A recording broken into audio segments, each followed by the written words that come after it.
Hello, my fellow foam flinging enthusiasts. This is once again Andrew, aka Dart Sweep, and welcome to another episode of the Foam Zone. Thank you so much for joining us again this evening.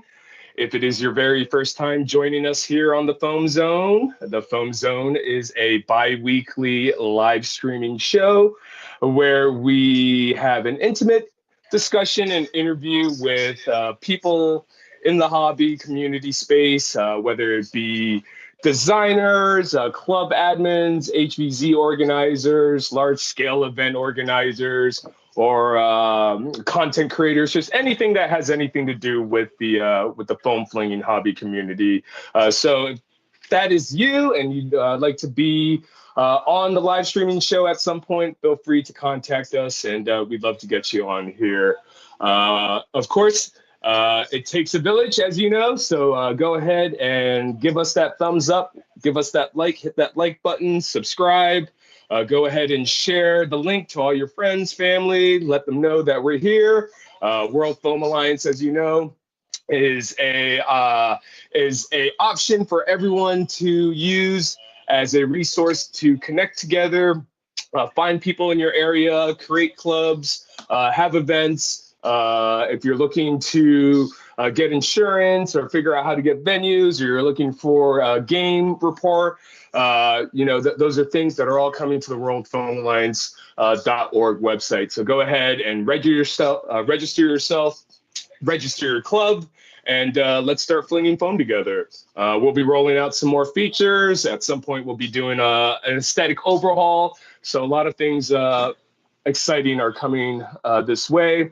And of course, you can visit the World Foam Alliance board member crew, if you will, at Maryland Mayhem in just a couple of weeks. Yep. So also, if you're watching, let's go ahead and get this chat going. If you've heard any exciting community gossip, any new blasters that are coming out, anything that you're excited or looking for, let us know. I know clubs have just started playing again this season. The new season is upon us, at least for us in the Northeast area, where third winter is now just ending. I'm just curious when your club starts playing, or when your event is, where your event is. And also, I've been seeing a lot of posts of people playing in indoor airsoft arenas now, which is pretty exciting. I've had the opportunity to play a couple times. So I'm just curious if that's a thing for you guys, if airsoft indoor battles is becoming a thing around where you are. So let's go ahead and get that going. We have super chats open. So if you'd like to feature and get your question or comment featured, go ahead and get the super chat going.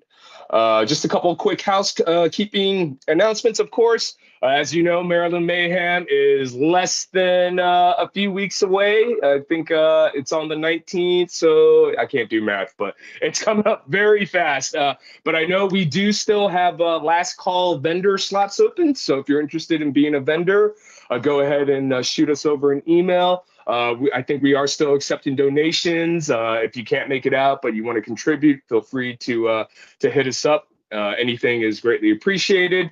The prize list was just announced for the Maryland Foam Tournament, so there are a bunch of goodies. And special thanks to all the sponsors who contributed to the prize list. Some really exciting stuff from Dart Zone, Al the Geek, Out of Darts, Containment Crew, Silver Fox, 3D Printed Solid, Foamdemic. I think the list goes on. So thank you to all the sponsors who contributed to the amazing prize list. And also, I sponsored the medal, so I hope to see who gets those. So also, of course, Survival Fest is still making announcements. If you're interested in being a vendor, go ahead onto their website. Go ahead and sign up. I know the Maryland Foam Alliance is planning to be there. I myself may be there. I think I got to check actually my schedule now. So if you're interested in that, definitely check out the Survival Fest website for more information. Of course, End War announced as well for the weekend of July 4th weekend. I think the 5th, 6th, 7th, I think it is, or it's one of those days. I always forget. But End War is up and running. Go ahead and visit their website. It should be a lot of fun this year. The mod team and Drac put on a wonderful show last year. So hope you guys can definitely make it out there if you have the opportunity. And then, of course, our Foam News Collective is having their next episode, should be dropping this week along with their podcast episode. So fun times, very busy times. I shall call this the calm before the storm. April is extremely busy for everyone, especially around the Maryland area. I think every single weekend we have at least one event, if not a couple going on. So here we go. Let's see. Yeah, so I think we can move on to another Maryland Mayhem related announcement. We have our good friend Al the Geek here with us this evening, joining us, who would like to make a special announcement. Al, welcome. How are you?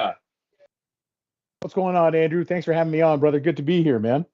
Absolutely. So what do we got going on? So obviously, Team Mega Double XL, as you know, we got myself, Captain Xavier, Sophie Lighting, a couple of influencers on, and a couple of reasons why we're doing it so people know. One, it's a fun thing to be part of. Two, it's just for the whole promotional thing about the foam flinging hobby and about Maryland Mayhem in general, and just trying to get people to come out and fling foam with the rest of us.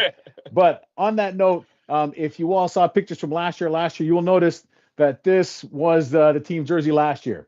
Team jersey last year, yeah, it was a t-shirt. You know what? We were just happy that we actually put it together and made it work. However, with that being said, we decided we also wanted a jersey. So I wanted to take this opportunity, and I've been dropping clues that it's coming. And big shout out to Maritime Foam, Anthony. He put the jerseys together. He ordered them. And we didn't want to say too much about them because we had no idea how they were going to turn out. They came in 2 days ago. And dude, I love them. So thanks for the opportunity. I just wanted to do a quick jersey reveal to show what it is. Team Michael Double XL, even if by chance, well, if you ask Captain Xavier, that's what he's hoping for. We come in dead last, that at least we look good. So without further ado, we'll start with the back end.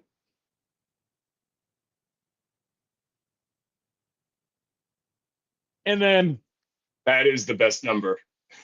There we go. So yeah, we went with hockey jerseys. Why? Because most of us are double X's. What does that mean? We don't look good in skinny shirts that are kind of fit properly. What do we look better in? Hockey jerseys. And we have 3 Canadians on our team. So what are we going to have? Hockey jerseys. But yeah, man, I just wanted to show this off. Team Double XL. Sorry, Mega Double XL. These are our jerseys. If you want to watch us play, be sure to come soon because I doubt it will make it that far, but at least we'll look good. So once again, if you haven't already, Maryland Mayhem, sign up, come out, come check it out, man. You do not want to miss this. Of course, there's going to be a lot of streaming, a lot of recording, a lot of pictures, but you know what? Pictures only go so far. It's something else if you're actually there. Don't forget to come out. Don't forget to come out, check out the tournament. You don't have to support us, just support everybody in general. There are going to be some fantastic teams out there. It's going to be a lot of fun. Never mind, on Saturday is the big HVZ award. Don't forget to buy tickets. Tickets are free, but they need to know that you bought it. Also, that is your waiver, so make sure to do that. And Sunday, obviously, the 11th hour. We will be around, and who knows? If I'm in a good mood, I'll let you wear my jersey. You can take a picture in it. And of course, very nice. Excellent. Excited. Well, we are all super excited to hear you guys yell, "Get off my lawn." Absolutely. Hey, man, have a great show. Thanks, everyone, for tuning in, man. We'll see you soon. Obviously, next Wednesday, Captain Xavier and I will do Get Off My Lawn, and I don't know. It'll probably be Maryland Mayhem related. We don't know. But worry about this show. We'll talk about us later. Thanks, Andrew. Have a great show, brother. Appreciate you, Al. Good seeing you. Yeah, so the hype train is real for Maryland Mayhem, apparently. So super excited. And if you guys haven't had a chance to register, whether you're coming on Fridays just Saturday or just Sunday, please make sure that you go ahead and register on the Maryland Mayhem website, which can be found through the Maryland Foam Alliance website. Without further ado, I would like to introduce our special guest for the evening. I had the pleasure of meeting our guest in 2022 at the Foam Pro Tour at Endwar, 2022, I believe. They had a table at Endwar or at FoamCon, and that was the very first time I met our guest. They are best known for being one of the original SENC members. Even before that, was a thing. They are well known as a designer for an Aeon Pro pump kit. Also one of the competitors that competed as the Foam Pro Tour finalist and the FPT 2022 finals for Dart Zone. They also are a fellow content creator, one of my fellow HVZ Slayer teammates, and also a podcast with Boomstick Mods on the Dark Jam podcast, which has a very irregular release schedule. But that's a different topic of discussion. But definitely check that out. So without further ado, I would like to introduce Spudoni. Spud, how Hello. are ya? I'm doing great. And welcome. That was a great introduction. Wow. I try. Absolutely. Yeah. No, I mean, we've chatted. I mean, we've talked to each other in person. We hung out at Endwar 2023.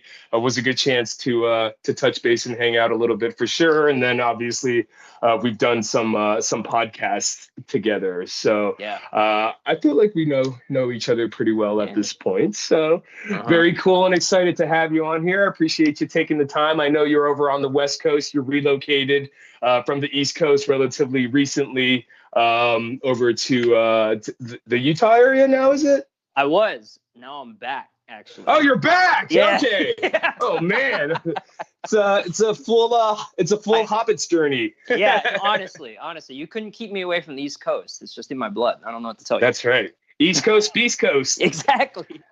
Very cool. So I was concerned about, because I was like, okay, so he's I think he's in Utah, so there's a 3-hour difference for the stream. So I was like, okay, just make sure he knows it's Eastern Standard Time. Right. Yeah. So now it makes sense. Okay. So excellent. Well, welcome back to the East Coast. So I was super excited to have you on here, mainly because I know you've been in this hobby for such a long time. But before we get into that, why don't you just go ahead and introduce yourself, general introduction, non-hobby related, where you're from, what you do, and then we'll kind of go into how you got into this whole foam flinging thing. Okay. Yeah. So you did a lot of that introduction for me, so it's less work on my end. But I'm Spud Spudoni. I born and raised in South Carolina. Went to a lot of events in the Georgia area because obviously mentioning the SCNC. The SCNC was basically most of the events were hosted there. Kind of just grew up tinkering with things, especially with Nerf blasters, but all sorts of things. And then took that to college with me. Took some of those skills I learned and went to school, Auburn University in Alabama. And studied industrial design there. So I got an industrial design degree, which is basically like designing products, designing toys, designing furniture, whatever it may be. But, I really fell in love with Nerf after kind of getting into product design there. And now, as an adult now doing this and doing it as a teenager, it's a long journey. Yeah, I think it's 14 years now, which is crazy to me. Right. But yeah, so I'm just here enjoying things the way they are and trying to go to as many events as I can, trying to make things, trying to do content, whatever. Sure, absolutely. So the number one or the first question I'm always interested in is learning about the evolution of people. So how did you discover foam flinging? How did you get into it? What was your first blaster or thing that you can remember? What got you into the hobby? Yeah, so I've thought about this before, and I remember when I was a kid. I have a brother who's 8 years older than me. So whenever I was a kid, it was like whatever he was doing, and he had a lot of vintage Nerf blasters. He had like a bow and arrow, a rattler, some other ones, but he didn't have any of the darts. So they just looked cool, but I could never use them. And my mom used to bring us to the Dollar Tree as a kid, and they had this like. I think it was called I think it was just called an Uzi, and it looked like, a thing, right? An Uzi, and it had these little soft plastic darts that you could shoot, and it was terrible. It shot like 15 feet.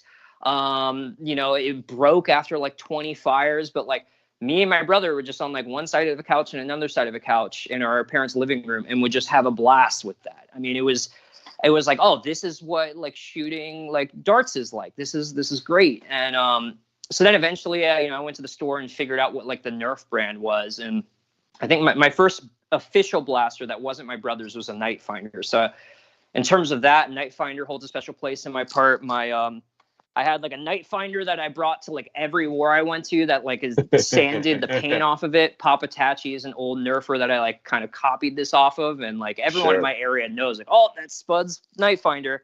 But the next blaster I got was a Maverick, and the slide on that broke. And so I was like, I guess I either Googled or went onto YouTube, like how to fix a broken Maverick. And I ended up finding the YouTube channel at the time. A content creator, Yoon13, had like Maverick mod video. And I was like, I clicked on that, and it was like how to make your Maverick shoot better. And I was like, this is cool. I didn't know that you could really do this. And I was, again, probably 10 or 11 at the time. And so I started subscribing, started watching videos, and then like, Yoon13 and like kept mentioning this website, Nerf Haven, this forum. So eventually I went on there and discovered like it wasn't just him doing it. It was all these people doing it. It was, a whole crowd of people getting involved in Nerf wars and Nerf modification, Nerf homemades. And it was like finding a dictionary for the first time. And it was like, oh my God, I can just learn anything I want to.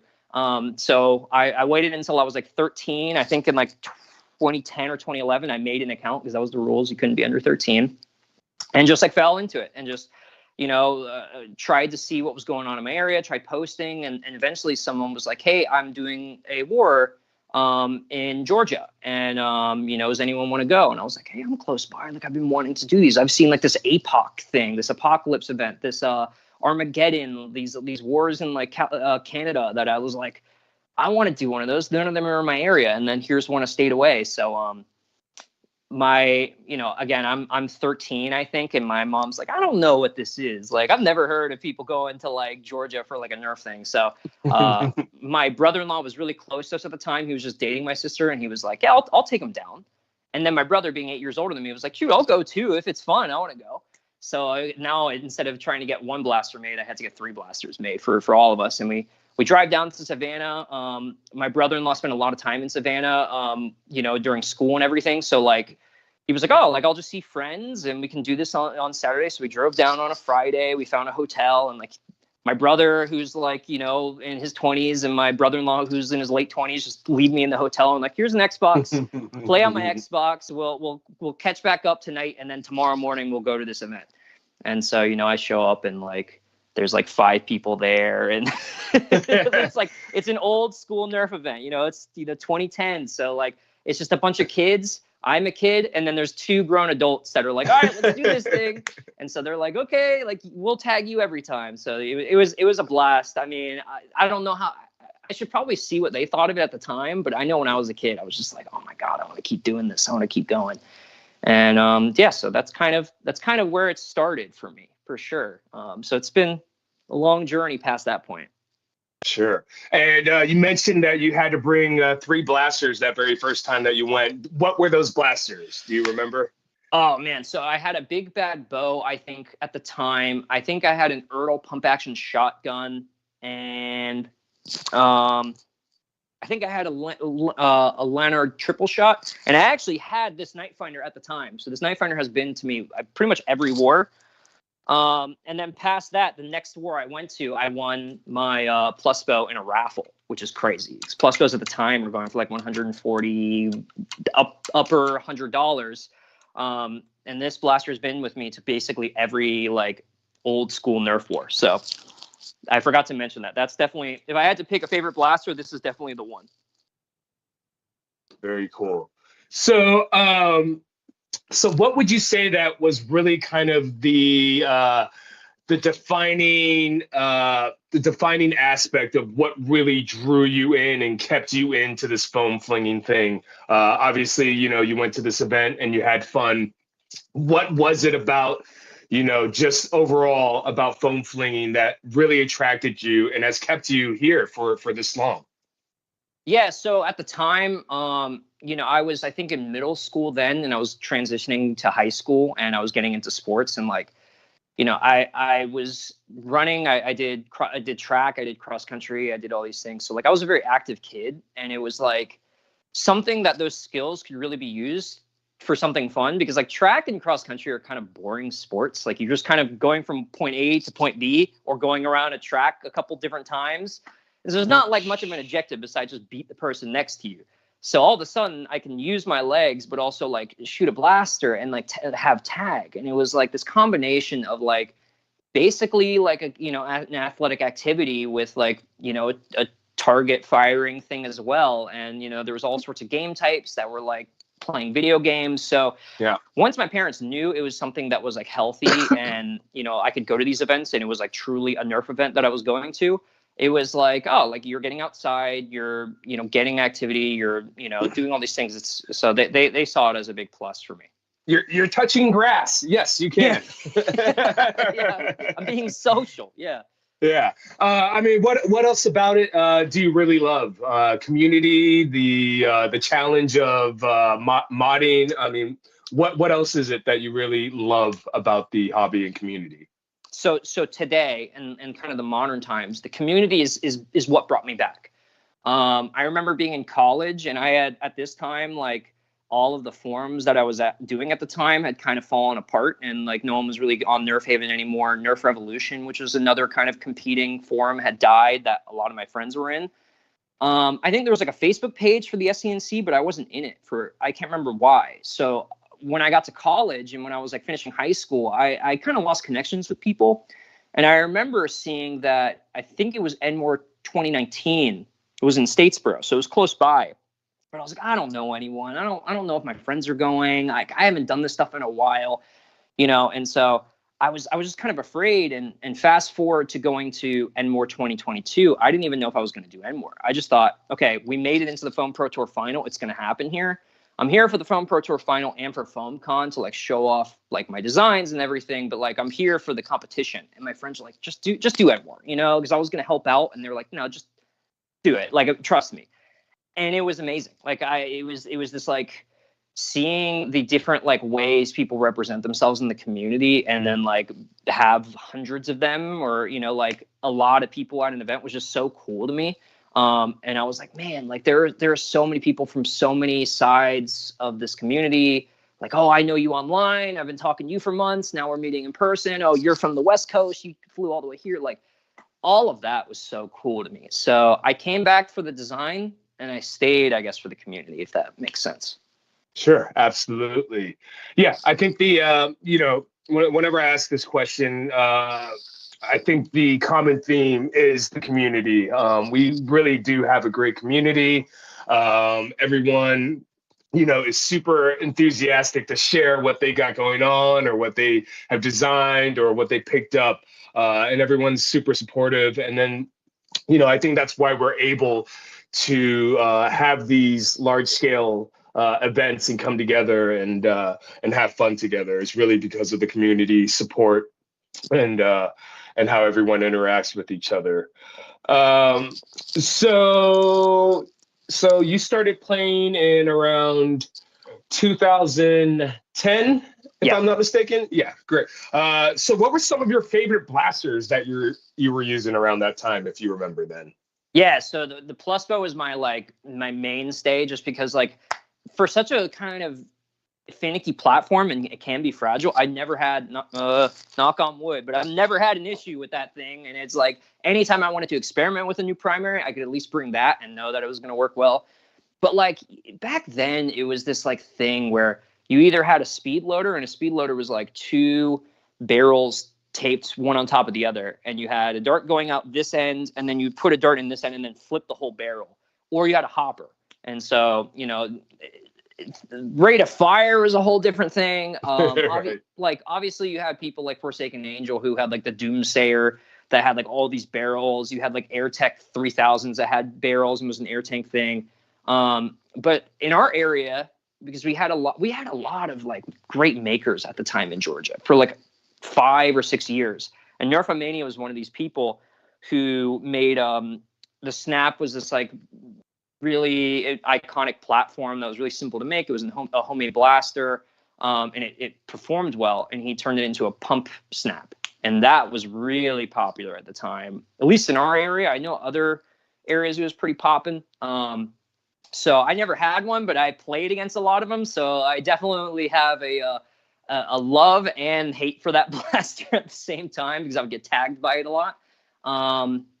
Yeah, I'm trying to think of anything else that like really pops out, but it was just like a different speed. You hid a lot behind trees, and you kind of waited for someone to fire, and then if they missed, then you would take your shot. Whereas now it's like there's so much more strategy. So it's like an old man playing a young man's game here. That's right. Yeah, absolutely. Well, question for the chat is, what are some of your favorite pre-pandemic blasters that you enjoyed using at your local club events, and also when did you guys actually start playing? I'm very curious when everyone else's very first event was and where it was. So what blasters were you guys using pre-pandemic?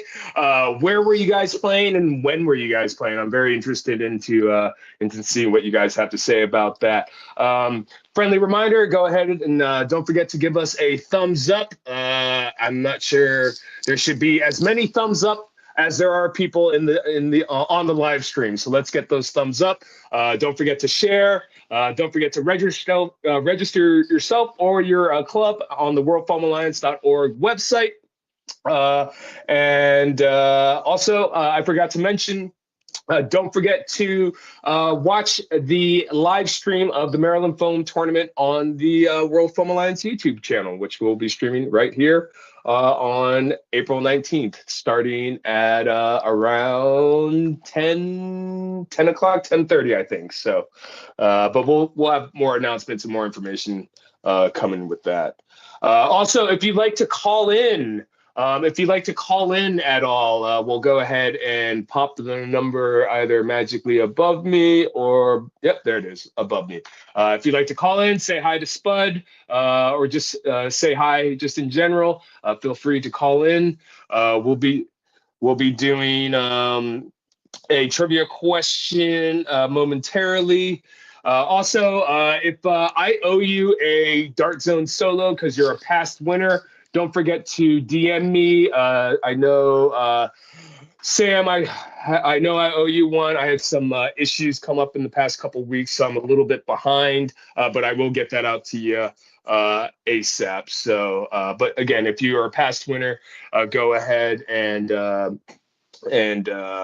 let me know your contact information. I'll get that out to you. Apologies for the delay.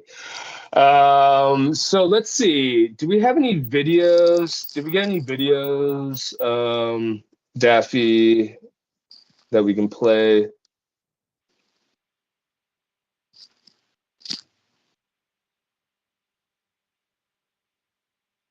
Okay, cool. So why don't we talk about, I'm so sorry, I lost my place here. We're talking about playing back during the SENC days. So I'm curious, how did that all evolve? Because we've all heard of SENC, and I think that was one of the original kind of premier large clubs that existed, when foam flinging started getting going. I think they were considered one of the premier clubs nationally, internationally, just in general. They kind of set the standards. So I'm just curious myself, because I got into the hobby community post or during the pandemic. So a lot of that information and what life like was before that time, I'm always interested in knowing. I know there's a lot of dynamics and the evolution between when you started playing versus where we are now here in 2024. I know for a fact between 2020 when I got into it and 2024 now, it's just, it's crazy. So I'm curious how tell me how playing with the SCNC came about and how that evolved and just everything that was kind of involved in that whole era there and where it is now. Yeah. So again, I was really fortunate just being a state away. So state away is still 3 hours driving. So, I after my first war, which was in 2010, I think it was in July, someone who then became one of my good friends in the area, Flying Chicken, posted again on Nerf Haven, like, hey, I'm doing a war in September of 2010. People show up. This is going to be a big thing. And so to open before that, at the time when I got in, I would say the biggest regions, at least in my mind, were like the West Coast, because you had like Armageddon at the time. You had East Coast with like APOC, like the Northeast. You had like Canada with like Forsaken Angel and all them. And then there's a big amount of people in Florida with like Nerf Rogue at the time was making a lot of blasters and was like well known in the scene. So like a lot of my friends in Georgia were actually going down to Florida for events versus doing them in Georgia. So Flying Chicken was my age, and was like, I want to do this event. And that was like the first event where I met like some big names. Flying Chicken was making a name for himself at the time. Rourke was a big name who made like the Snap Bow Mark V, which was like, if I had to say like a homemade, it was probably one of the most made homemades at the time. Nerf Rogue, Nerfomania was his first war again. I mentioned him earlier. And it was just like it was a really good start for things. And it was like, everyone's kind of first war at the same time. And I don't know if that's what like created a bond between people, but like, again, Nerfomania became this like kind of founding member of the SCNC. Flying Chicken became a founding member of the SCNC, and that was like his third war or something. So that continued for like a couple more years. And then eventually we had people like Bobo Lolo came in with like Drac and maybe some other people at the time. And, with the whole YouTube thing, our area kind of exploded. Drac was making videos on YouTube, and then all of a sudden Bobo Lolo was making videos, and then all of a sudden Nerfomania was making videos, and sometimes Flying Chicken would make videos. So like the content coming out of the Southeast was like really, it was just a lot of content at the same time. And so a lot of eyes were on our area, even though, it might not have been a ton of people going. A lot of people knew about the Southeast, and then eventually what became the SCNC.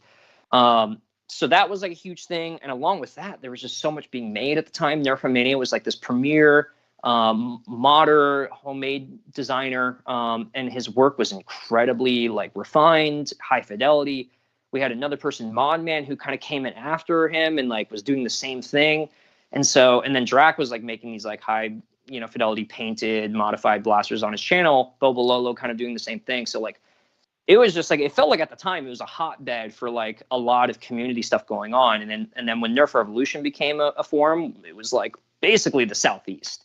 And then I don't necessarily know what kind of stopped that from happening. I wasn't going to every single war just because it was like 3 hours away. So like I wasn't going to all the mod parties. I wasn't doing the YouTube videos because it was like I didn't have time to drive. And at the time, my parents would drive me down there. So it was like, when I finally started to drive, I was starting to kind of fall out. And I don't know exactly when Superstock happened, but maybe in like 2016, 2017. But all of a sudden, like the ball was starting to shift towards Superstock, where people were using full length, like streamlines, or at the time, like Koosh darts were like really big. And some people remember those, some people don't. But like flywheel blasters became big. Eventually, Project FDL launched in our area, and that was like another huge moment. And so like HVZ, Superstock became these things. And like, I was a high school kid, and like, so were my friends. And it was like, I wouldn't say we were like gatekeeping, but it was like, it doesn't feel like my event anymore. I felt like, my blasters didn't perform as well, and I didn't want to like adopt the new things. So I was like, I'm getting ready to go to college. I guess I can call it quits. And then, it still stayed strong. Drac was there, doing events every other week or twice a month or something like that. And kept it going when Flying Chicken left, when Nerfomania left, like when all these people eventually started to move on. And when I came back, I think right before the pandemic, it was like it was starting to kind of finally, like, there was a new group of people starting to come in, new faces. The hobby had kind of shifted away from Superstock back to things that were more powerful, because once the Caliburn became a thing and once 3D printed blasters became a thing, it was like a whole new boom. So you had new people coming in, you had higher performance blasters, and like rival, all these like new exciting things. And so eventually now we are where we're at, where Drac had a company, had pretty much Flying Chicken came back because I wanted to get people back into the hobby again.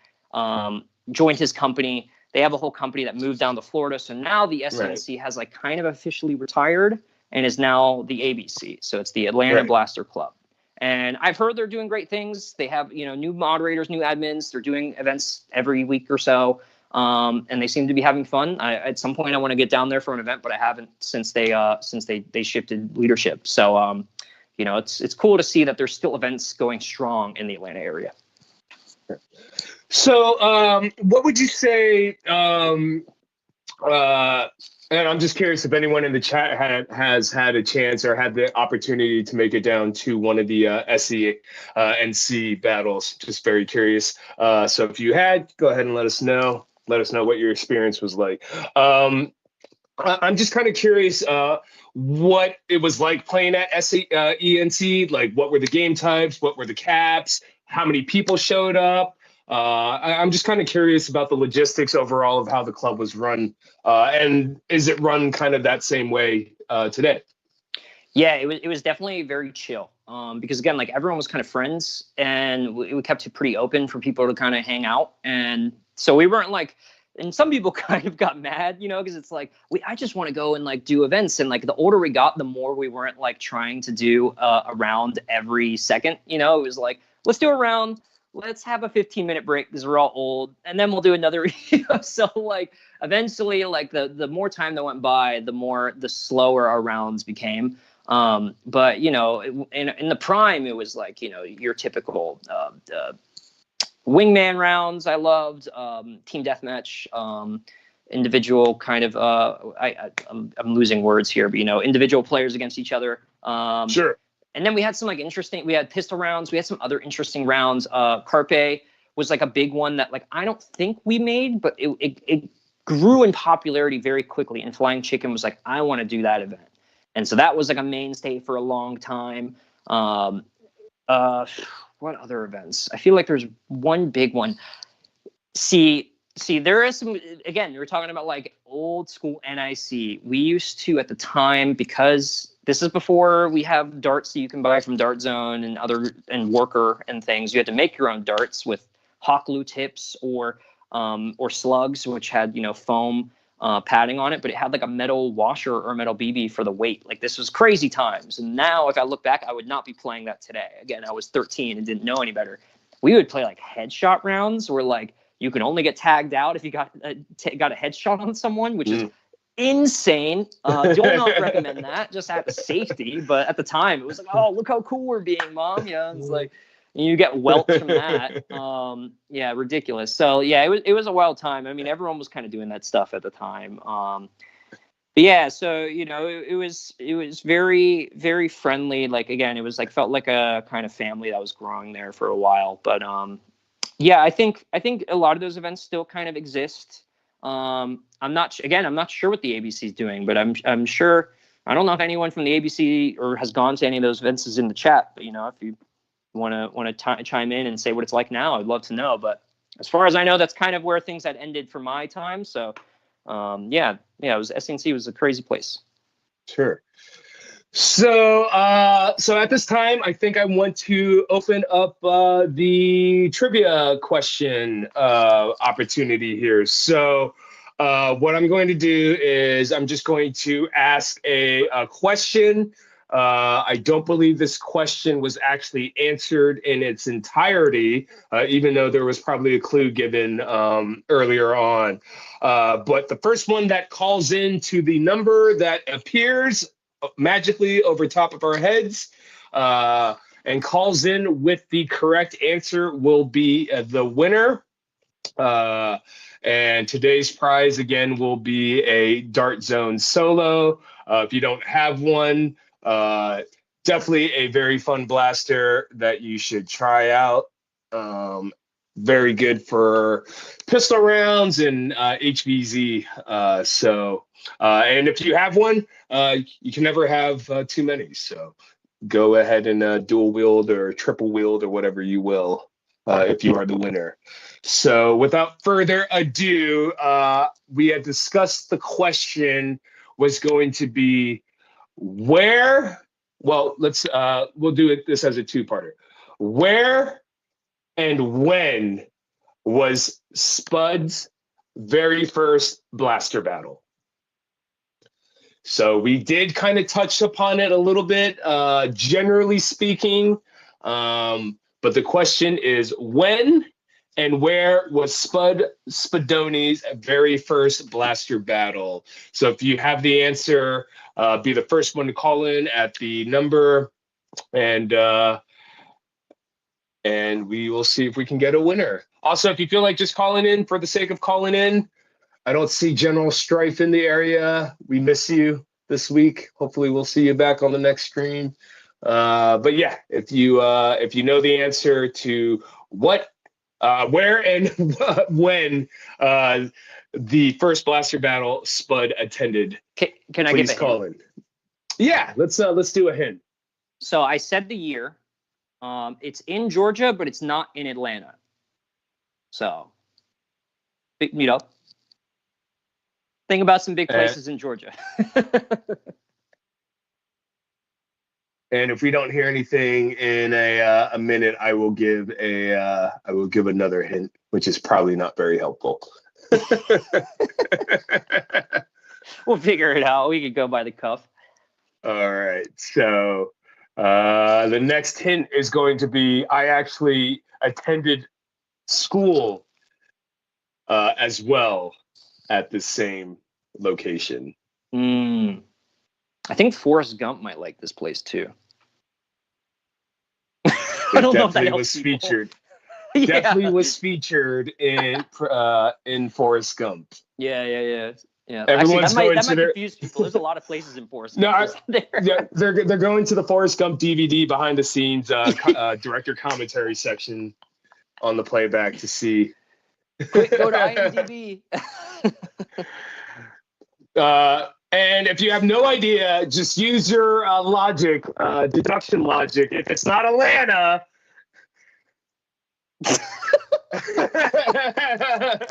Oh. Yeah, Daffy, it is. Our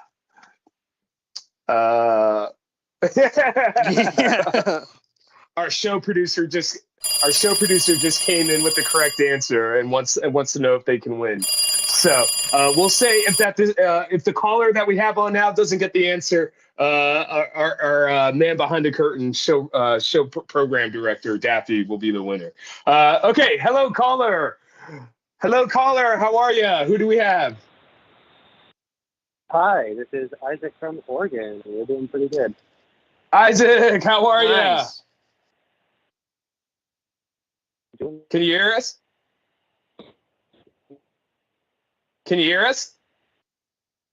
Yes, I can hear you. All right, Isaac, how's it going in Oregon? It's going good. We got our first week of sun, so yay! we're about to go back into the rainy season. That's right. Spring is upon us. Summer is getting near, so it is time to fling some foam. So, do you have an answer for the trivia question? I believe so. All right. Drum roll. All right. It was a war from Nerf Haven in 2010 in Savannah. That's right. Ding, ding, ding, ding, ding, ding, ding, ding. That is the correct answer. Yeah, nice graphic. Nice. Excellent. I like that. Oh, yeah. Nice. Congratulations. You did it. So, Awesome. Isaac, if you're in the Discord chat, just go ahead and hit me up with your contact info, and I will get your Dart Zone solo winning prize along with a Dart Sweep sticker. Spud, you got anything you want to throw in there? Yeah, I'll throw in some stuff. I can throw in I can throw in a patch. I can throw in stickers. Awesome. Give me an address. I'll throw it in. Cool. Awesome. So we'll get your information, Isaac, and we'll get you your prizes out. So congratulations. Thanks for calling in. Feel free to call in again, and we'll talk to you soon. Thanks, Isaac. Thanks. Awesome. Thanks. Cool. Sorry, Daffy. Next time. I can still send you a sticker if you want. That's right. I'll give you a sticker, a consolation prize. Yeah. So very cool. So why don't we run some photos here of the blaster kits that you shared to us? Just all the blaster kit photos. Maybe just do a slideshow or something. But let's talk about your blaster design. How did you get into blaster design? Tell us how you got into that, and then tell us some of the designs that you've been working on. Yeah. So I mean, I started when I was like super young, modifying things. I saw all these cool write-ups on Nerf Haven, and I was like, I want to do that. I like seeing people make things and then seeing people critique it and all that. I wasn't very good. A lot of the things I made back then broke, they worked until the write-up came out and then broke immediately after, or broke as soon as I used them at a war. But the idea was there and the love was there. So I took that passion with me to tinkering, trying to take things apart, understanding how things work and making them better. And I went to college to study that. And so initially I was just trying to, learn and do what I could. And then I think at the time there was a Nerf Haven competition for best modification or homemade design. And so I made a blaster called the iPack at the time. I think that won first place in 2017, maybe. And then I was like, that's cool. I'm just going to keep studying and doing what I can. And then my senior year at Auburn, it was like a thesis class. We could kind of choose what we wanted to and have our own focus and take whatever direction we wanted to with things. And so I was like, this is a great opportunity for me to focus on toy design and try to make something legitimate that hopefully can help me find work and things. So I had a professor get me in contact with one of the lead designers at Nerf at the time. And I was like, what can I do in some sort of niche? And so I that's where I ended up coming up with the Variants project. It was basically it was a response to seeing the kind of licensed blasters that Nerf was making, these Fortnite blasters. At the time, I think they were making Destiny blasters, where it was we want to make blasters for games, but we're not necessarily taking what makes those games special into consideration. The customization, the skins, the different ways you can play. And so this was a blaster that kind of was almost on a Retaliator platform. It has Retaliator internals, and you could have a standard version. So actually, I have these still from college, which I'm shocked I still have them. So you have a standard kind of version, like a Retaliator style, and then you can transfer it into a bullpup style. And the idea is I would have multiple different versions, and you'd have a sniper version, a shotgun version, and all these things. And went through the steps of marketing it, made packaging design for it, kind of treated it like a real launch for Hasbro if I was working for them. And it was really cool. It was a great time for me to really start to learn CAD a lot better, because I had only learned CAD the year before. And so I graduated, I did some other work, the pandemic happened, and everything shut down. And it was no work, no opportunities, everything was shutting down. So I was like, well, I have the skill set, I know this community, and it seems like everyone's making 3D print stuff now. I can try to figure out something to make. And at the time, the Nexus and Aeon Pro came out, and I thought they were awesome platforms. And I was like, I don't know, let's just try to make something for it. So, again, some of the pictures had already come by, but the Aeon Pro pump kit is something that I started selling on Etsy, I think in 2021. And I was selling it for myself for a year. I think now it's at Silver Fox, and I'm really proud of the things I've learned from this as a drop-in kit, so no cutting, no gluing, no screwing required. You open the blaster up, drop it all in, and good to go. Now you have the Aeon Mark II, so I'm going to try to see if I can make something for that. But, so then that was a kit, right? That wasn't like a full 3D printed blaster. And then at the time, I remember way back in the day, Captain Slug was working on this like crossbow redesign. It was on Nerf Haven, and it got like a ton of love. It was like kind of in the later years of Nerf Haven, but still at the time was huge. This kind of project where he was going to recreate the crossbow in CAD, and it looked cool, but there were some things like some of the curves weren't right, some of the proportions weren't exactly there, and I was like, man, if we're going to like spend the time to like recreate what in my mind the hobby's most iconic silhouette for a blaster, you know, we can make it look cool. You know, we can make it look as accurate as possible. So I've spent the past year or two on and off, as I've been doing other work and other projects, doing just that, taking his old version and basically recreating it from scratch, taking his idea and making a crossbow in CAD that can be 3D printed and, you know, with hardware and everything. And so, you know, I'm really close to being done with that. I'm hoping that by NWAR I can have, you know, at least a working prototype ready. Can we show the crossbow photos? Yeah, there should be some renders. Yeah.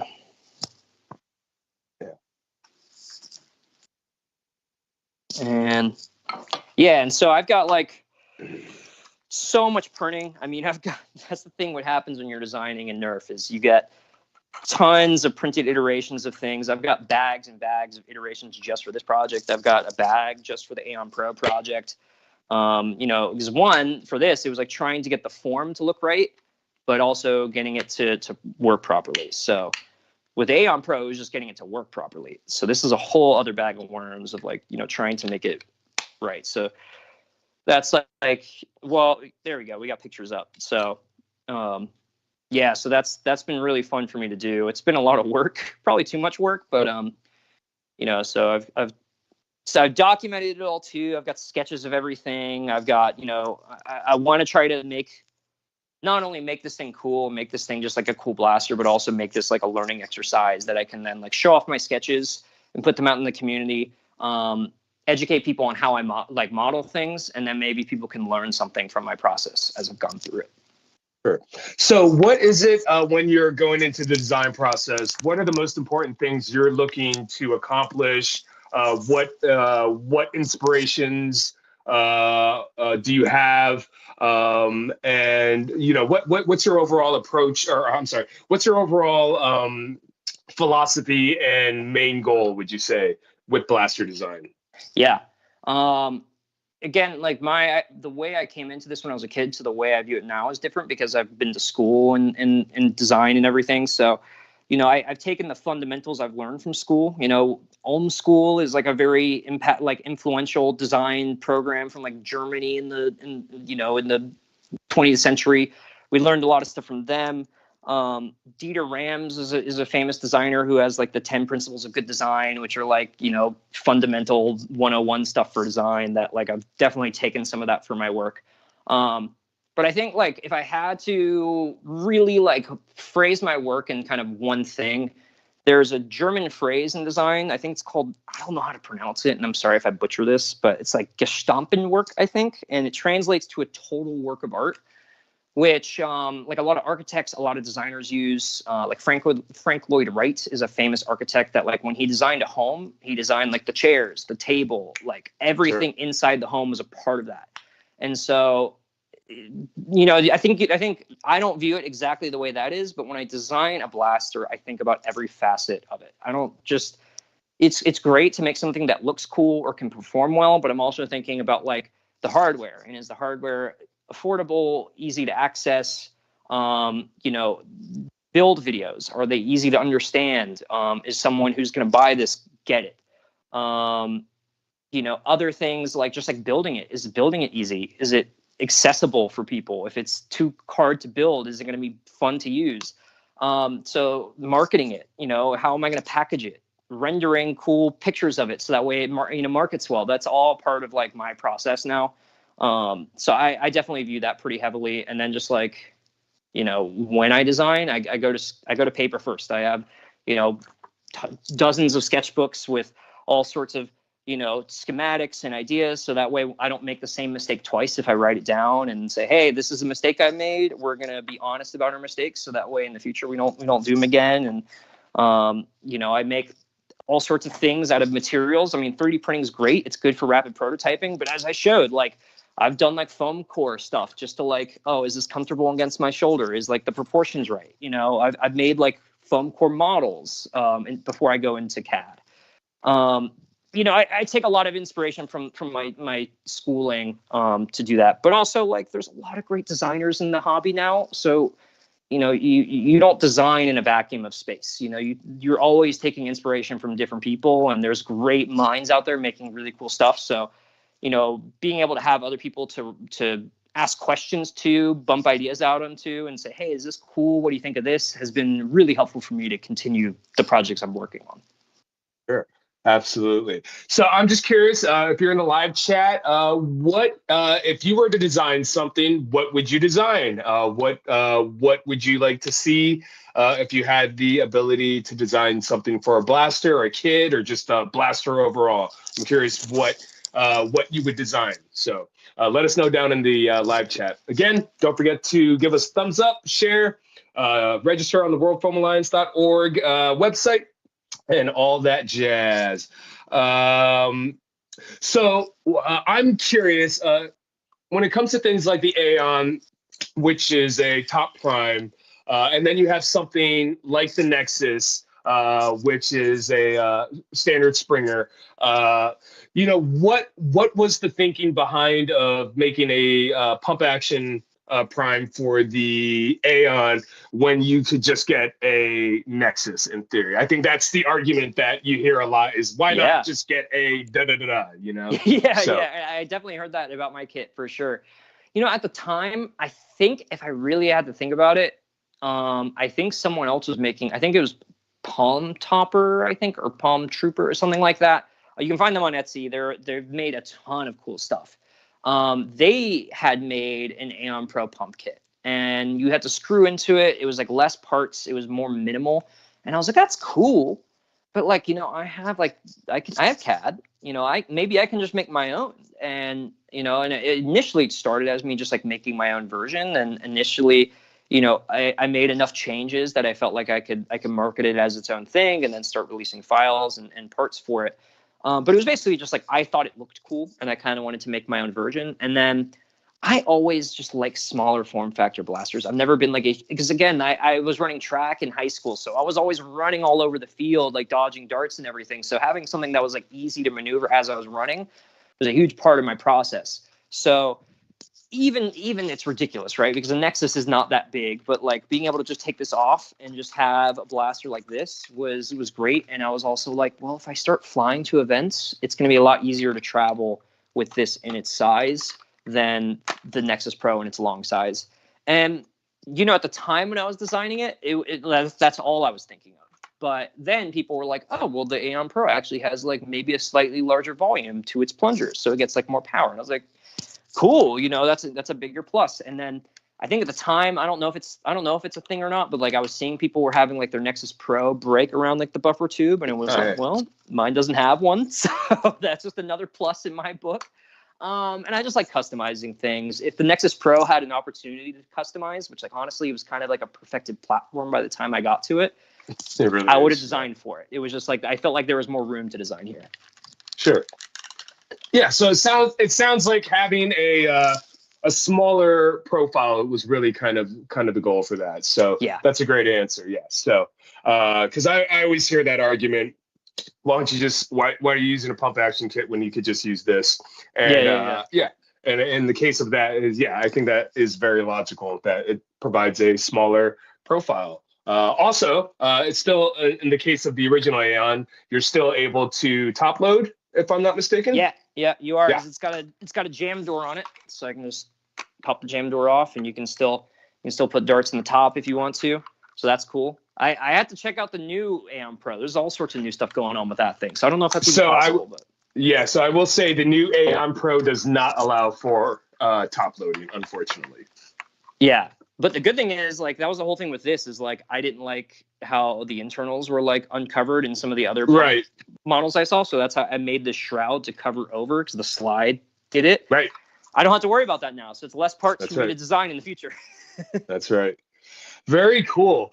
So I know that you ended up using that Aeon Pro, or you use the platform for when you do HVZ, which is kind of, our common theme, is that's when we get a chance to play. If we have a video footage link, we can go ahead and play that.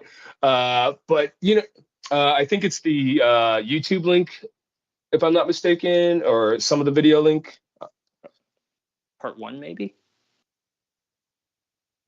But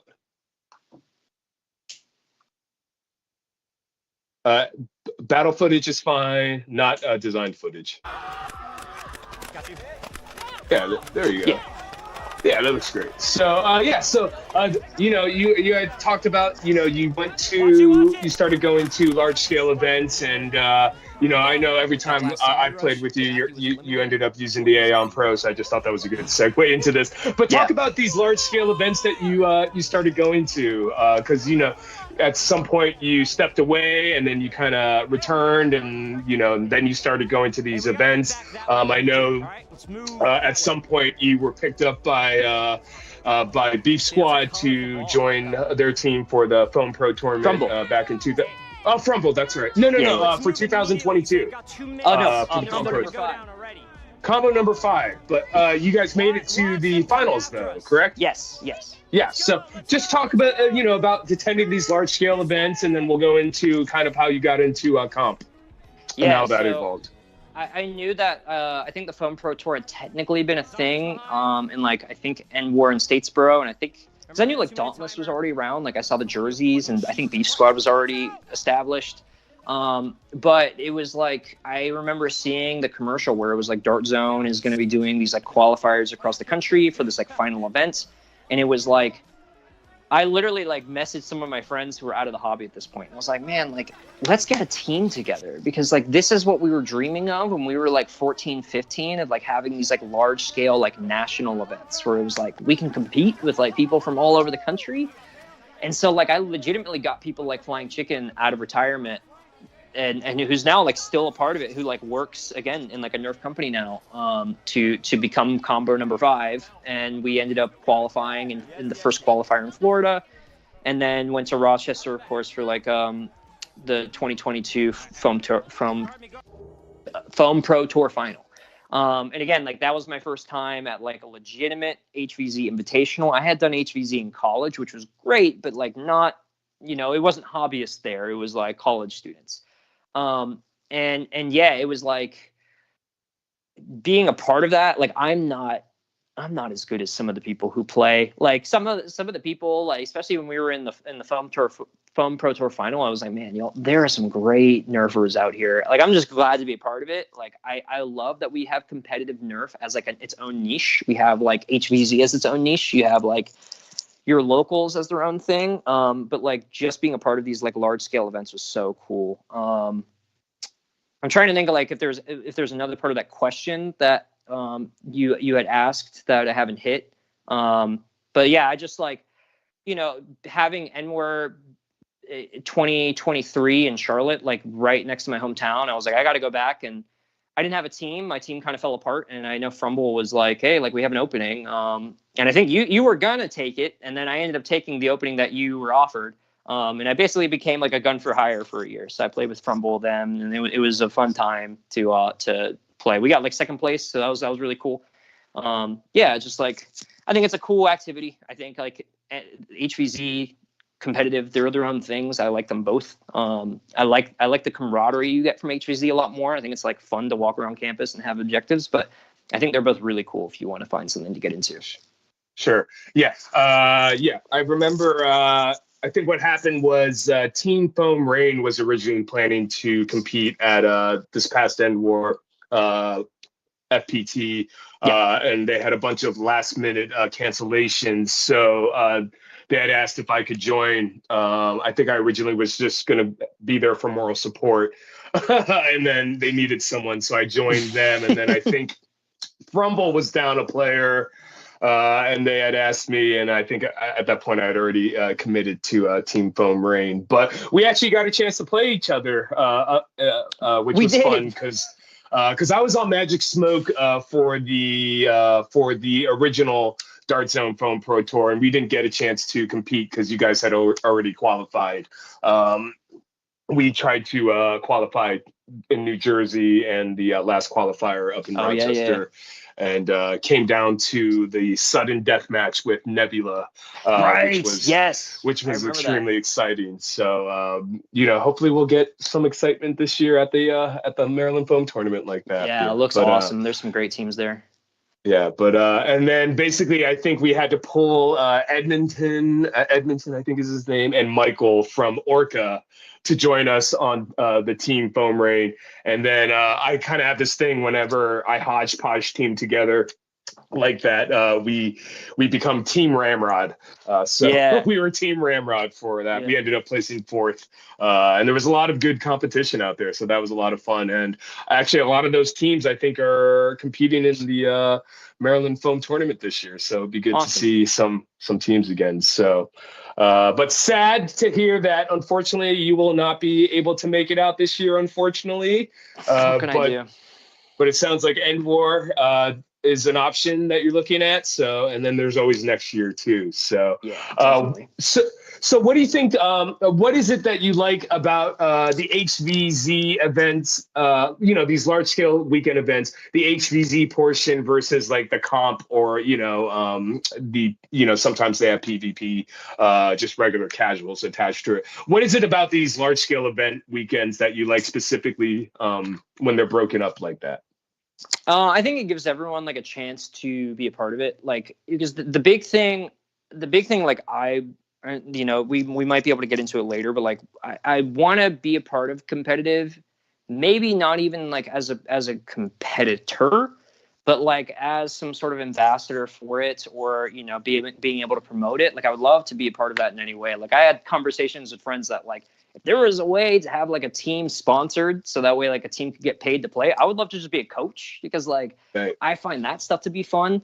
And it's like, the more people that go to events like that and are as fans to root on teams, like the better it's going to be. And we can maybe like use that footage to promote for other events and other sponsors and whatever. So when you have like a weekend event where it's like, oh, HVZ, I'm into that, but I'm not into competitive. Well, I'm still here for the weekend. Like, it's, we got a hotel for 2 days or whatever it may be. Those people who went to HVZ can just watch the competitive event and cheer on teams, and vice versa. If you're not into HVZ or something, maybe you just do become a zombie for a little bit for the people there and make their event better.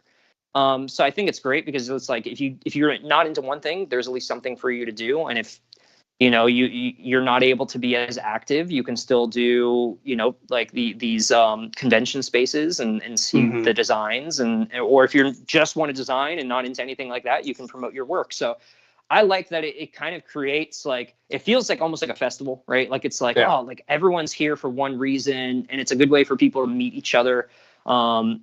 Me traveling 3 hours to my locals in Georgia versus me driving like 8 hours to Maryland, it's like, well, this is all still hard for me, but if I have to do it one time a year, I can manage, driving a certain amount of time. So it makes it easier when it's like a one big event. Everyone can show up. You can make a big thing out of it, and everyone can have a great time and meet people, see old friends.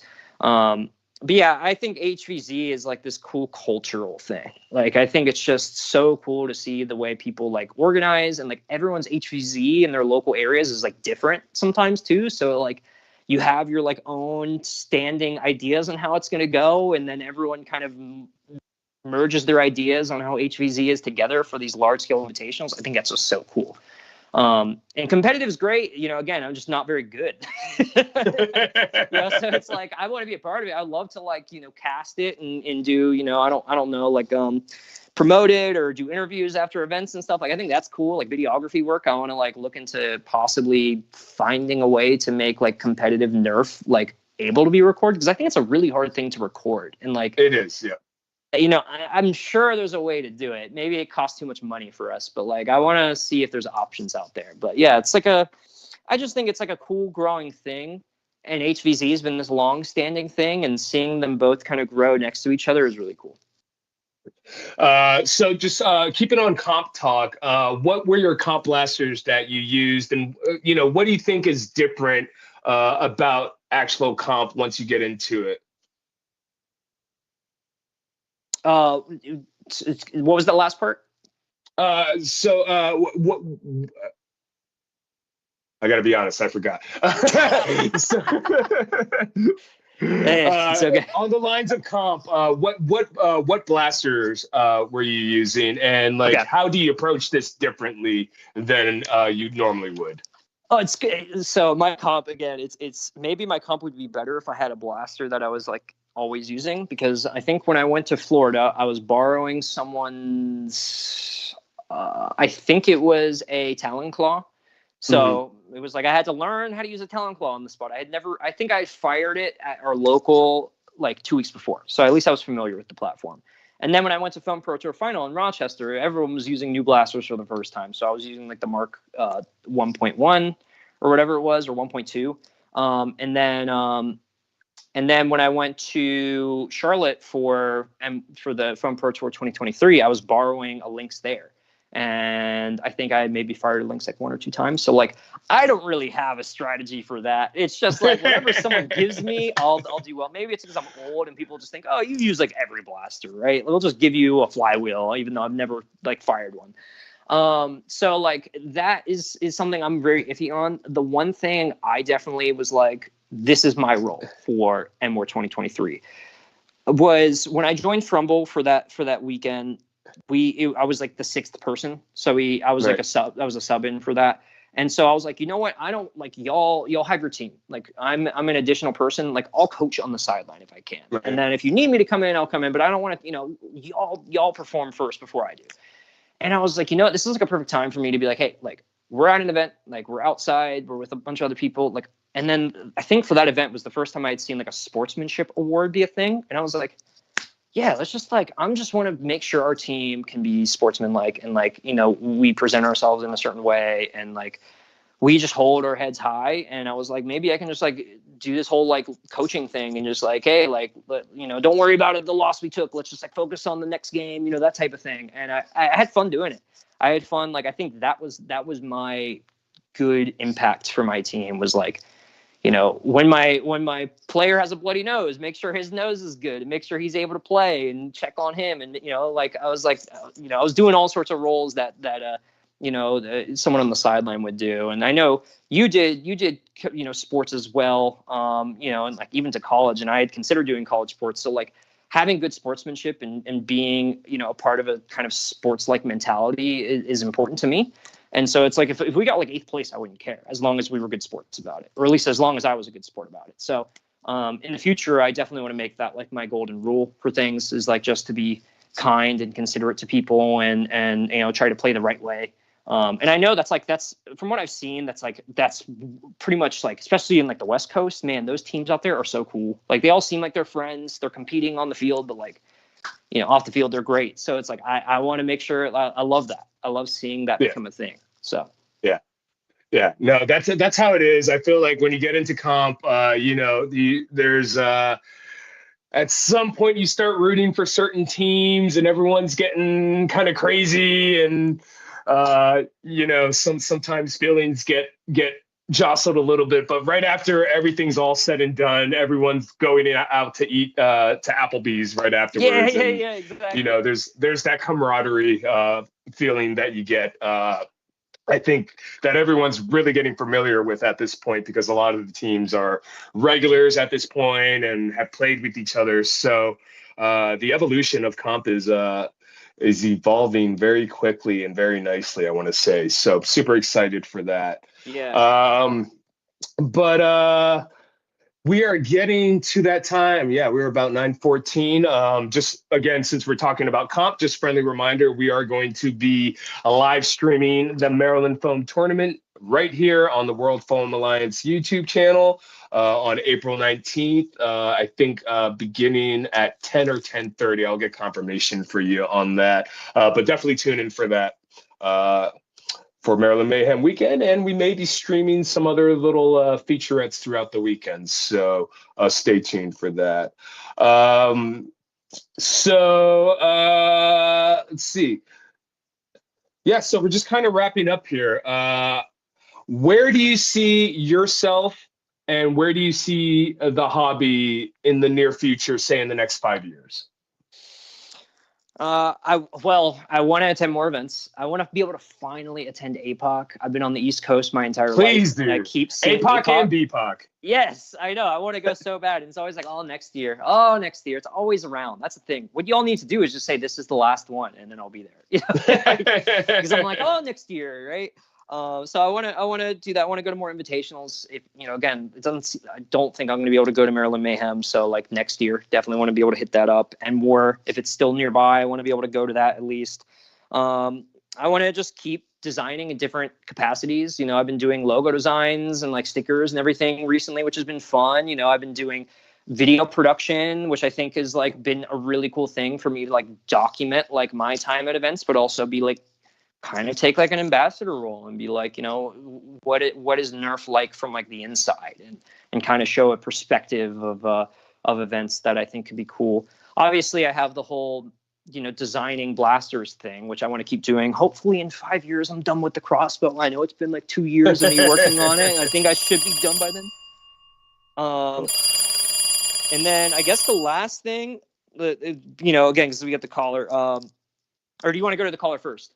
Yeah, let's go to the caller. Yeah. All right. It's our good friend, General Strife. Hello, General Strife. Hello. How are you? Hello. Glad Good, you you were guys? able to make it this week. Yeah, I was a little late. No worries. We appreciate you regardless. General Strife is one of our loyal subscribers who calls in on a weekly basis. So Nice. What's going on, man? I was just wondering if I could ask a question. Absolutely. Fire away. How do I properly get into 3D design, and which 3D design program would you personally recommend? That's a great question. Yeah, so it's tricky because like I have a love-hate relationship with Fusion 360. Like I like it because it's something I've used for so long, and it's really hard to switch once you get used to something. But it's free, and it has a lot of videos out there to learn from. So there's plenty of resources. A lot of people use Fusion 360 in this hobby. So if you have to ask people things, some people might know of it, and that's always a good thing when people are using a software you're using. And then just about designing, the big thing I can say to people is like fail fast and fail often. When you come into this, I think people, it's like you want to make something big and you want to make something impactful, but like you got to learn from somewhere. So the more times you mess up, the more things you can learn from and the better you can get. So if you can do that quickly from the beginning, you can get better very quickly and eventually start to make really, really cool things. So I think that's the biggest thing I probably learned from school. And I think it really relates well to 3D printing design. Great question. Thanks for calling in, General. We will see you next week on Get Off My Lawn, I'm sure. All right. Yeah, thanks for the question. Have a good one. You too. Let's just touch base. You just mentioned it. I forgot to mention it before, but why don't we roll some video clips again? I don't really think it really matters, honestly. Just whatever we got in the tank. Sure. But yeah, you started getting into content creation. That's something that you want to do more of. Talk a little bit about that, what you got going on for content creation. Oh, we have another caller. We'll take another. Oh. Prank call. Prank call. Okay. Oh, yeah. So tell us, talk a little bit about how you, your content creation, how you got into that, and then where you see it heading. Yeah, so like I when I went to MWAR 2022, it was like, I had this really incredible experience where it was like we were going to like dinners and we were going to competition and FilmCon and the HVZ event. Oh, we want to do We're the playing caller? with our emotions. Oh. Yeah, it sounds like we have a caller. So let's go ahead and take a caller before we get into it. Yeah, sure. Hello, caller. Hello. Hello. Hello, caller. Can you hear us? Oh hung up. no. It was Amanda Hug and Kiss. All right. Yeah. So tell us how, tell us about the content creation, why you wanted to do it. And it sounds like, this is something that you want to pursue and focus on more as you go forward. Yeah. So again, it was like after I went to NWAR, it was like, man, I really wish I brought a camera because I had a great experience. So I at least was able to talk about it. And for that, I borrowed footage from people who like had me in their footage. Like I know you had me in your footage like once or two times, and I was like, hey, we like, can run footage too, Dappy. I was like, you're a YouTuber. Can I borrow like the 2 seconds I'm in your footage? And you're like, yeah, absolutely. And you sent me files, and like that was really cool. And my whole thing is, I was like, all right, next year I'm going to be bringing cameras because I want to be prepared. Like I want to make a whole thing out of it because I thought it was so much fun. So.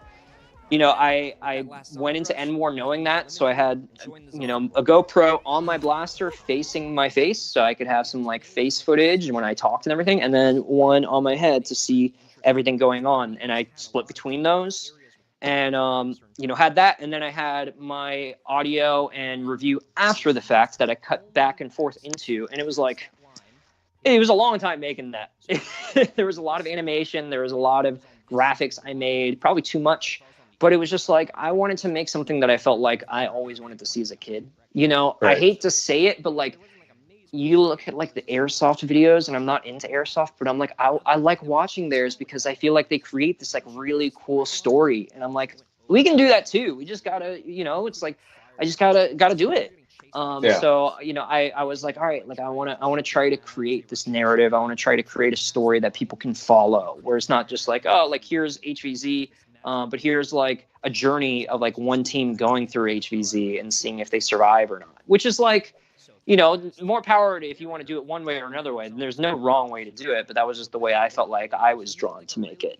I'm big into film. I watch films all the time, and it was like, I'm inspired by filmmakers. I'm inspired by YouTubers and, story makers and all that. So it's like, if everything, my thing with YouTube production is like, as long as you're passionate about something and you show interest about something and you put that on camera, your viewers will be interested in it. So I was just like, yeah, this is something I've always wanted to do. And I don't know, I don't know what it's going to become, right? Like in 5 years, I don't know what this channel is going to be. I want to try to at least go to events so I can do the same sort of thing, but like other content I make, maybe it's interviewing designers, maybe it's interviewing people. And that's kind of what the podcast I do with the Dirt Jam podcast with like friends, Boomstick Mods and Nathani's on that, we're hosts and we bring people in and just kind of look at the internal workings of this hobby and see the kind of different ways people interact, because I think it's just such a cool, it's the Nerf hobby is this like organism that's always ever changing, and documenting that is something I'm super into. So that's something I hope I can continue doing, I guess, to your original question, 5 years from now. Sure, absolutely. Yeah, if you guys have not had a opportunity to subscribe to Spud's YouTube channel, definitely do that. But also, if you guys get a chance to watch some of his recap videos, definitely do that, especially if you're interested in attending this year's NWAR. I thought you created a very honest and accurate recap of what people can expect with going to NWAR, especially since they're having it again at UNCC this year. So definitely check out Spud's video recap on his YouTube channel for that if you're interested in attending. But yeah, you mentioned it. You also do the Dart Jam podcast with our good friend Boomstick Mods and Nate Nathani. And I think you had Meeker and Silly Butts on there at some point. Yeah. But talk a little bit about the Dart Jam podcast, because I think it's one of the few still podcasts that are still going on. I know Archer started Fast Track recently, but then we have Dart Jam. I'm not sure if 5 Minute Respawn is still doing stuff.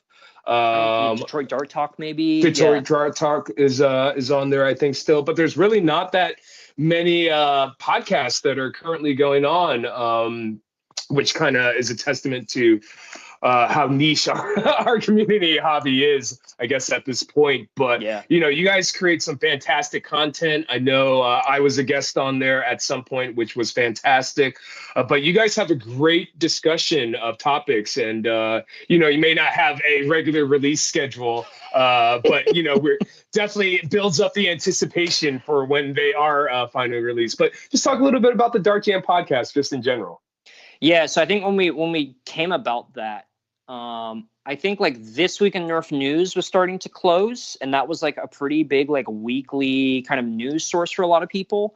And when I got into the hobby, I think there was like a podcast on Nerf Haven, and that was the first time I'd really heard people just be like, oh, like, how was the event you went to? And they're like, oh, the event was really good. I got these tags. This is a cool story that happened. This is a cool tag I got. And I was like, man. And like, I think they were like, there's just all sorts of stories that I was like, I want to do that. That sounds awesome. Like, that makes me want to go out and do this when I hear people having fun and like talking about their war stories. You got a caller? Yeah. So we'll take the caller. Yeah, go ahead. And I'll jump back in. Hello, caller. Who do we have? Yo, am I on the air? Oh, you're breaking up a little bit. Remix. Who do we have? Yo, There we go. on the air? Yep. Okay. Nice. Who So do we first, have? gotta say, normally on the field people call me the Norseman because I really like Norse mythology and kind of want to build around. And yeah, Nice. yeah. Well, And Norse mythology is kind of welcome. like a like name that I had since like third grade. So And- Nice. yeah, And where are you calling from? I'm calling from southern Florida. So in like the Panhandle area, I normally do HVZs. I'm trying to get into super stock and like ultra stock, but like there's not really any like arenas or oh gosh, like how would I say, like competitions, arenas that do that, since Mm-hmm. Sure. there is no arenas here at all. And most of it is airsoft arenas, and didn't really know the Nerf side of the hobby. And I tried going to a CQB arena, brought my Griffin there, and I didn't actually do too bad. And I was quite surprised because they did allow me to play, even though I was running a super stock Griffin. That was kind of exciting. But yeah, that's as far as Nerf, I play a lot. Mainly HVZ. I mainly like do like a light load up, like a Nightingale and all of that. Yeah, that's really Nice. all about me. Very cool. Yeah. Did you have a question? Oh, I have a few questions actually. So first, I gotta say I love you guys. Love your guys' work. Spud, I saw your N-War recap. Absolutely love that. That was probably one of the best because I've seen for HVZ yet. Awesome. Thank you. Oh shoot. Yeah, and Dark Sleep, your games are good. Question: do you think that so like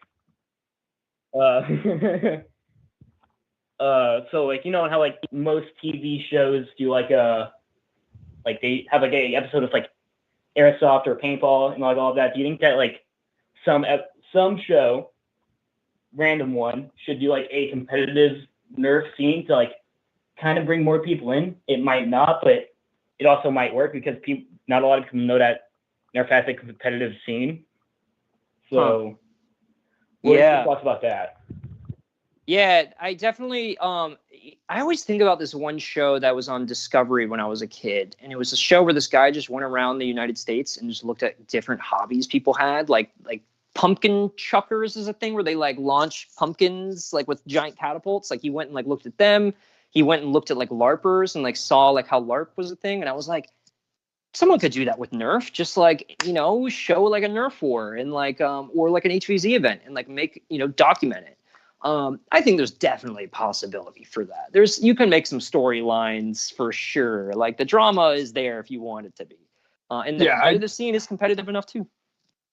Yeah, I definitely. I think Vice did a great little featurette Yeah. with Mall Mutation Madness and Captain Xavier. So Right. taking that kind of approach for how they presented that, and then just translating that to comp, I think we're just kind of at the building foundation stage of comp.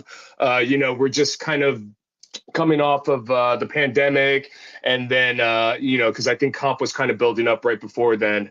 Pandemic happened, and then everyone kind of had to regroup, and really, the Foam Pro Tour, Dart Zone Foam Pro Tour at N-Word 2022 was the first kind of comp that was available to people. And then I know Boiler Dome did has their comp, and then Maryland Mayhem, of course, and then Rag. So we're just kind of starting to rebuild this comp scene, Yeah. but it's evolving extremely fast. So I think at some point it's going to catch on, and there'll be a situation where we get these outlets like Vice to come to these events and showcase the building hobby, the building sport. That's the WFA is very interested in presenting a presentable format for comp, not just for comp, but just overall foam flinging in general, but bringing it to the level of, ESPN, the Ocho, getting it onto that level. There are some examples out there, that it can be done. Specifically with the dart tag back in the early 2010s, I want to say they had the big 2010. inflatable and the dart tag blasters and everything like that. But say what you will about whatever it was, but the presentation itself is definitely something I think that we're all kind of looking forward to having. And then even though it was heavily produced, even the old NBDL videos where it was the inflatable Nerf bunkers in a warehouse, and you had Coop, or I don't think it was Coop, but Drac and was Coop on there? I forget. Yeah, but it was a couple people, and it was completely produced and everything. But that production value was fantastic. So getting it back to that level, I think, is something we're looking forward to and evolving to eventually. But that's a great question. And you said you had another question, if you're still on the line? Okay, no worries. Good question on the Norseman. Really good question. Yeah. So if you do have your additional question, though, just go ahead and drop it down into the live chat, and we'll make sure that we answer that. So, but going back to Dart Jam, talk a little bit about where we left off there. Yeah, absolutely. So it was like, there wasn't really a podcast. I think Detroit Dart Tech was a podcast at the time, and there was maybe one or two others that were like hit or miss, weren't as active. And what I always saw is I would always see a podcast too late when I was younger, and I was like, oh, there's a podcast. Can I be a part of it or anything? And then it was oh, we actually stopped making episodes after episode 10. It was oh, dang it.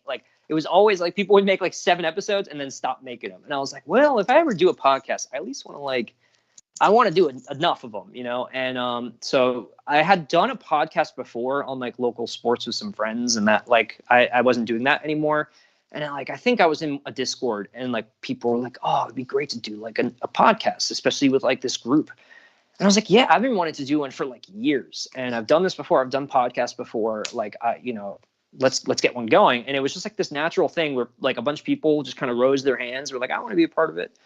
And I honestly think we got extremely lucky that the people we got on there were really great. We got a lot of people initially, and then slowly over time, some of the people lost interest, which is fine because you can't really do a podcast with 7 people on air at the same time. Right. But now it's it's mostly just me, Nathani, and Boomstick. Sometimes you get Meeker coming in, sometimes with Silly coming in, or Brandon Diaz sometimes will come into things, but it's generally just the 3 of us.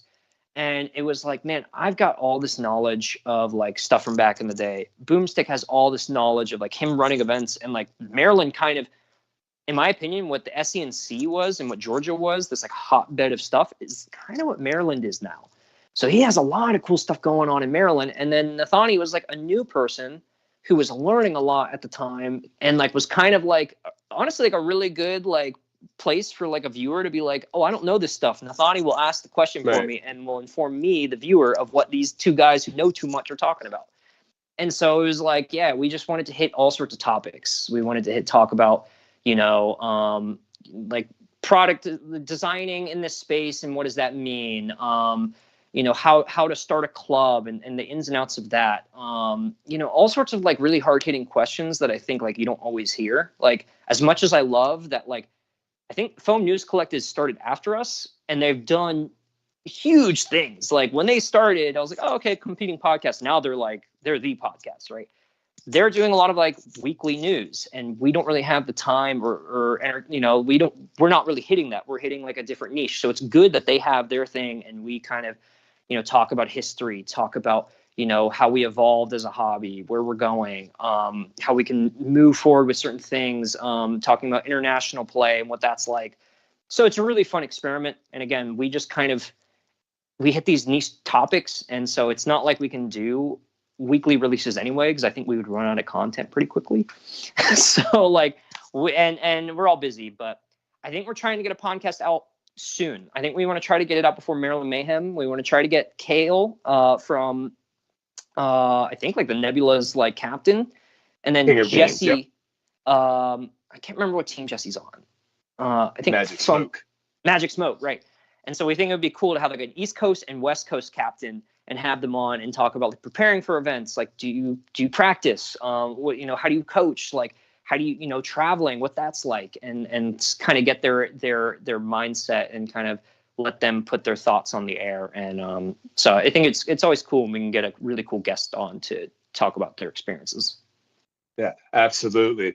Yeah, so for anyone that hasn't had an opportunity, definitely check out the Dart Jam podcast, which is on Spotify and Apple Podcasts.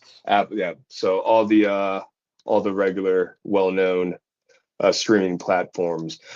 But yeah, so again, I think we were at that time like a half hour ago, but yeah. It's good. It's not a bad problem to have when you can continue the conversation. But let's go back to the question.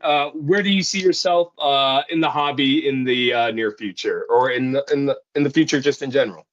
Yeah, so the points. So when I hit those, it was like I want to go to more events. I want to design more. I want to make more videos.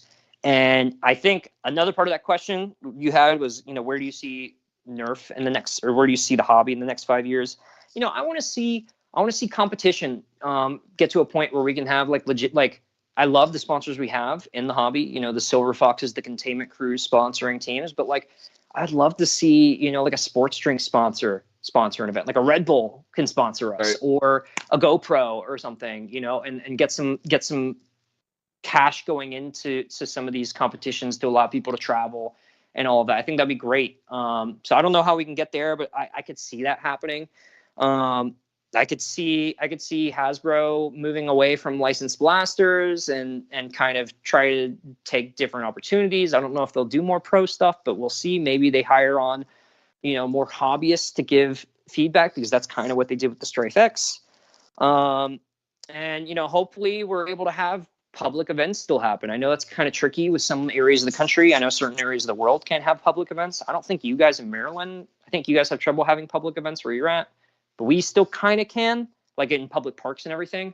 So I'm hoping we can still have that going. I hope we can still have, big events at college campuses and these invitationals, because those are great. So yeah, I think if we keep moving where we're going, I know the pandemic was a huge hurdle, but I like the way we're growing now. I think this is looking really great for the future. Absolutely. Well, I really appreciate you joining us this evening. It was fantastic to have you on here. As always, it's a pleasure. Of course. Any parting last words you'd like to leave us with? Yeah, just, I don't know. It's as far as people, like, just have fun in this hobby. It's a great time. I blink an eye and 10 years have gone by. So enjoy what the hobby as it is, because it's a really fun place. But if you wanted to find me, you can find my YouTube channel, Spudoni. You can find the Dart Jam podcast, like we've already mentioned. And I'm on like Discord and like Reddit and places, but yeah, those are the YouTube and Discord are basically the places where you can find the majority of my content. Yeah. And where on Discord are they going to find you? I'm on like r/nerf. I think I'm in history of nerf modding. So r/nerf, that's a pretty public one. That's like kind of it's separate from the Reddit, but it's named the same thing. So if you need to hit me up for some reason, I'm in there. Or you can DM me. I think I don't know if there's a way to link that, but you'll be able to find me if you join r/nerf. Great. And if anyone's interested in some of your kits, they find you on Etsy or where? Etsy. Oh my gosh. Thank you. Give me money. Fabrications. Money. Submarino Fabrications on Etsy. You can find my kit there, or you can find my files there that you can download it and print it yourself. You can find, stickers and patches and stuff, or you can go to Silver Fox Industries and they have my printed kit. They have my hardware kit, and then you can always print it yourself from my files, or you can just buy it from them. But I have a ton of other stuff I have coming in the works with the crossbow, and then I want to try to get another Aeon Pro kit done. So look out for new stuff. Very cool. So we'll find you on YouTube, Discord, and Etsy. So yep. Very cool. Well, really appreciate you joining us this evening. It was a pleasure. We'd love to have you back on at some point, talk more shop. Join us next week, next Wednesday, for the next episode of Get Off My Lawn with our good friends, Captain Xavier and Al the Geek. I'm sure they'll be talking Maryland Mayhem among kicking more people off their lawns. So, and then I will be back the following week. I'm not quite sure who I have lined up. I do know that Drac will be on at some point closer towards End War to discuss that. So that'll be exciting. But yeah, for more information regarding Maryland Mayhem Weekend, visit the Maryland Mayhem website. If you haven't registered already, please do so. Don't forget to give us a thumbs up, for this stream. For this channel, go ahead and subscribe, share, all that fun stuff, and also register yourself and your club on the worldfoamalliance.org website. And let's start flinging foam together. At some point, I'm going to have to figure out a new outro, but for the moment, don't forget to dart sweep. I'll see you guys next week.